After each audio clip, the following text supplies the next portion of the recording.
বাংলাদেশের টাঙ্গাইল জেলার সীমান্তে যমুনা নদীর কোল ঘেঁষে অবস্থিত ভুয়াপুর থানার চিতুলিয়া পূর্বপাড়া গ্রাম। এখানকার মানুষগুলো দারিদ্রতার কশাঘাতে জর্জরিত হলেও আল্লাহর প্রতি রয়েছে অগাধ বিশ্বাস। মহান স্রষ্টার আরাধনার জন্য বহু বছর পূর্বে সমাজের ঐক্যবদ্ধ প্রচেষ্টায় এখানে গড়ে তোলা হয় চিতুলিয়া পূর্বপাড়া জামে মসজিদ।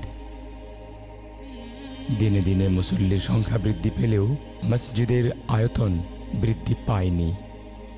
5% জায়গার উপর নির্মিত মসজিদটি গ্রামবাসীর সহায়তায় সংস্কার হয়েছে বহুবার, কিন্তু অর্থ সংকটের কারণে ইটের দেয়াল ওঠেনি একটিও। 30 বছর আগে এই মসজিদটা প্রতিষ্ঠিত হয়েছিল।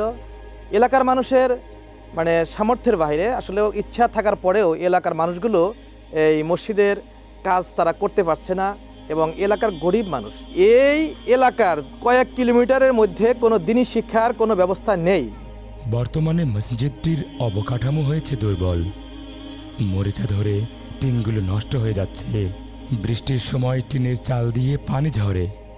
নেই ভালো ওজুখানা এবং টয়লেটের ব্যবস্থা। এলাকা যদি মসজিদটা সুন্দরভাবে কেউ করে দেয় তাহলে এলাকার যেরকম নামাজির সংখ্যা বেড়ে যাবে, ঠিক এদেশে এই এলাকার যুবক সংখ্যা আছে অনেক, কিন্তু মসজিদটা সুন্দর হলে বা করে দিলে কেউ, তাহলে যুবকরা ইনশাল্লাহ নামাজে তারা স্বতঃস্ফূর্ত কণ্ঠে তারা এসে মসজিদে নামাজ পড়বে। যদি আপনারা এখানে আমাদেরকে সার্বিক সহযোগিতা করেন বা আমাদের এটা করে দেন, তাহলে এটা আমরা আপনাদের মাধ্যমে এটা গণশিক্ষার কাজকে আমরা চালু করব। দ্বীনি মারকাজ হিসাবে এটা পরিগণিত হবে এবং সাদগায়ে জারিয়া থাকবে কিয়ামত পর্যন্ত। এখনই প্রয়োজন মসজিদটির পুনর্নির্মাণ। প্রয়োজন কোনো সহৃদয়বান ব্যক্তি অথবা সংস্থার সহায়তা।